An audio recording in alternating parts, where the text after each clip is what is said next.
So you always like think like Messiah, ada ini negara hadir menyelamatkan kita dari market mechanism neoliberalism.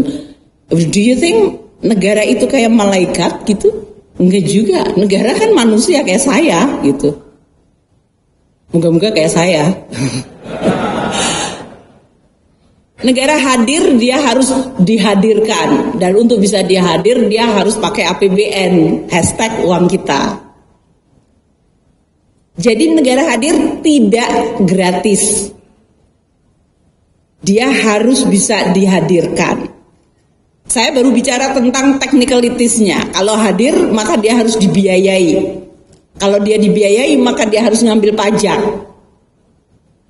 Saya baru dikasih kiriman sama Pak Prastowo. Pak Prastowo, Lukas nomor berapa Pak? 11, 18, 19, Lukas 19. Masih ada nggak Pak Pras? Kita baca aja ya Pak Pras. Supaya kelihatan bahwa saya knowledgeable katanya. Ya, saya mau menyampaikan bahwa ngurusin negara itu kita nggak kering, kita juga banyak diskusi yang filosofikal juga. Bener nggak Pak Pras? Pak Pras mana Pak Pras? Kirim ke saya Pak Pras. Kembali. Jadi Lukas 19, kata Pak Pras, ini kalau salah berarti kotasinya dari Pak Pras ya. Disebutkan gimana Pak Pras? Bahwa dia mengambil uang dari kelompok kaya. Dan dia mengatakan, Yesus datang dan dia mengatakan, dia melambai-lambaikan tangan, siapa itu namanya Pak Pras? Orangnya? Ya, aku nggak ngerti namanya, tapi kira-kira tahu mana Pak Pras ya? Kita cari. Terus coba saya cari Lukas. Ya.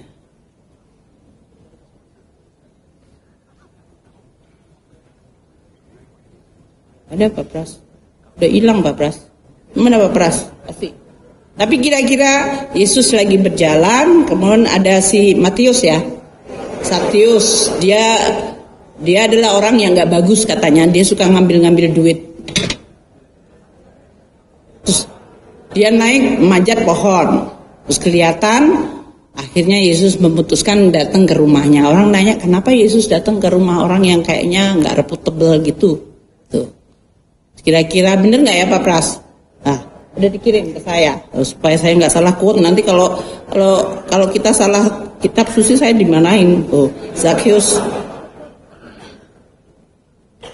But Zacchaeus stood up and said to the Lord, "Look, Lord, here and now I give half of my possession to the poor." Ya, supaya kelihatan saya dibaikan, menyuci, itu nyebokin kalau bahasa. "And if I have cheated anybody out of anything, I will pay back 4 times the amount." Saya bilang sama Pak Prastowo, interpretasi saya sebagai Menteri Keuangan adalah kalau kita ngambil, tapi katanya Bu ini kan Zacchaeus itu orang jahat, negara kan nggak jahat, ya moga-moga. Kita ngambil pajak seperti Zacchaeus, then I have to pay back half of my possession to the poor. Jadi kalau APBN ngambil dari pajak, separuh harus untuk orang-orang yang tidak mampu dan miskin. Nanti kita lihat profil APBN kita ya. And then disebutkan di bagian keduanya, dan buat mereka yang saya ambil, mereka akan dapat 4 kali lipat benefit. Anda yang bayar pajak, Anda dapat benefitnya. Kira-kira translasinya dalam pengelolaan APBN seperti ini. Pendapatan diambil dari masyarakat. Mestinya yang mampu kan? Karena kita ada PTKP, pendataan tidak kena pajak. Jadi yang nggak mampu ya nggak bayar pajak. Karena saya sering mendapatkan keluhan, saya udah nggak punya income, saya harus bayar pajak. Saya bilang, yang mana bayar pajaknya? Kalau nggak punya income, Anda nggak bayar pajak. Bahkan Anda menikmati hasil dari pajak. LPG 3 kilo, kalau di rumah-rumah para romo ada LPG yang 3 kilo, itu Anda menikmati hasil dari tadi. Kalau listriknya di 900 VA atau 1200, itu menikmati subsidi banyak. Jadi jangan bilang nggak menikmati APBN ya. Dan tentu saja kita bisa mengurusin republik ini relatif aman, itu juga karena ada yang bayarin untuk aman. Nah, 50% dan 4 kali lipat itu basically di dalam translation public finance management adalah Anda harus punya rezim pajak dan APBN yang progresif, bukan regresif, yang makin lemah makin dipajakin tinggi. Progresif itu artinya yang bagus, yang punya dia bayar dan itu dipakai untuk equality. Kan sama seperti pesannya Paus tadi, keadilan, inklusivitas. Dan kita bangun public institution dan public goods, infrastruktur, supaya Anda yang bayar pajak bisa menikmati manfaatnya 4 kali lipat. Untuk mobilitas, untuk produktivitas, untuk economic activity.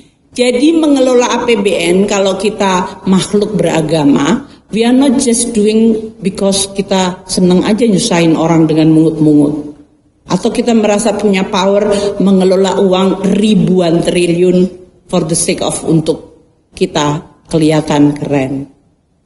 Dari perasaan kita sebagai umat manusia yang beragama, kita tahu bahwa ada misi keadilan yang kita bawa di situ. Dan untuk itu masih banyak yang harus dibenahi. Negara hadir dan hadirnya itu ditopang dengan APBN, itu we have to collect more, spend better, dan jaga risiko pembiayaannya. Dan yang paling penting jangan korupsi. Itu angel banget. Iya. Jadi jangan dipikir negara hadir itu negara tidak punya nafsu bagi dirinya sendiri. Negara itu manusia. Terdiri dari manusia-manusia, dari mulai pejabatnya sampai birokratnya. Mereka punya interest, makanya dalam mengurus negara dan menciptakan kehadiran negara untuk mengoreksi neoliberalisme seperti yang dikatakan Paus Franciscus, we have to make sure bahwa negara itu bersih. There is no conflict of kepentingan. Dia punya integritas, kompetensi, dan profesionalisme. Kalau semua birokrasinya dan pejabatnya full of konflik kepentingan, ya bukan negara hadir, dia nopang aja. Itu yang menjadi salah satu. Kita sering berharap negara hadir menetralisir market, mengoreksi market value. Ini adalah tantangan. Ini adalah bagian yang disebut institutional building. Ya, halo, shalom teman-teman semua. Tayangan yang barusan kita lihat, saya dapatkan dari channel YouTube Kompas TV. Judulnya Full Menkeu Sri Mulyani Blak-Blakan Prospek Ekonomi Indonesia di Era Pemerintahan Baru. Ini sepertinya Bu Sri Mulyani sedang berpidato di dalam acara Seminar Nasional Jesuit Indonesia, Prospek Ekonomi Indonesia di Era Pemerintahan Baru, Tantangan, Peluang, dan Catatan, pada hari Kamis, tanggal 30 Mei 2024. Yang menjadi pertanyaan pertama saya setelah melihat ini adalah, sebenarnya agama Sri Mulyani apa sih? Dan setelah saya cari, ternyata agama Sri Mulyani adalah Islam. Ini salah satunya dari Okezone, dikatakan di sini profil biodata dan agama Sri Mulyani lengkap.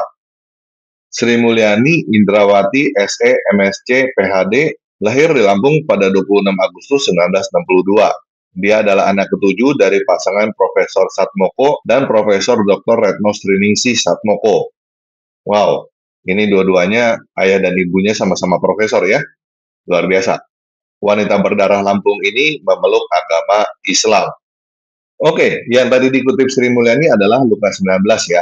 Dan dia nggak ngutip secara utuh, jadi kita baca aja Lukas 19 tentang Zakheus secara utuh supaya teman-teman lebih paham. Kita mulai dari ayat pertama. Yesus masuk ke Yeriko dan berjalan terus melintasi kota itu. Di situ ada seseorang bernama Zakheus, kepala pemungut cukai. Pemungut cukai ini kalau zaman modern tukang pajak ya. Kalau sekarang mungkin sama seperti kepala dirjen pajak. Dan ia seorang yang kaya. Ia berusaha untuk melihat orang apakah Yesus itu. Tetapi ia tidak berhasil karena orang banyak, sebab badannya pendek.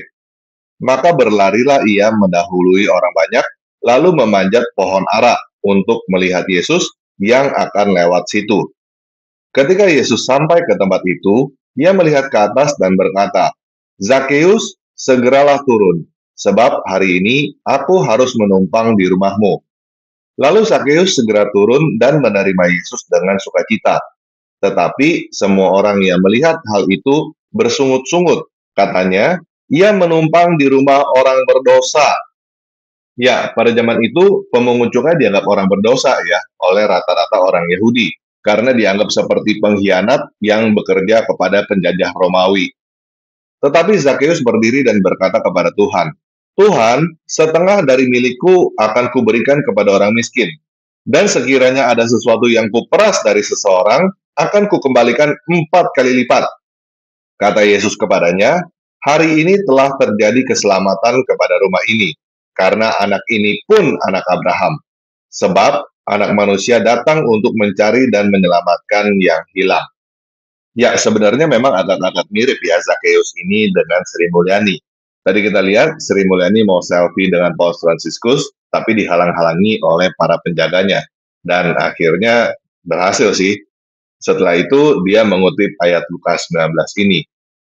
Jadi saya berharap apa yang dikatakan Yesus kepada Zakeus tidak hanya terjadi di rumah Sri Mulyani, tetapi juga terjadi di rumah besarnya Sri Mulyani, yaitu Indonesia. Hari ini telah terjadi keselamatan kepada Indonesia, karena Indonesia pun anak Abraham, sebab anak manusia datang untuk mencari dan menyelamatkan yang hilang. Oke, sekian video kali ini.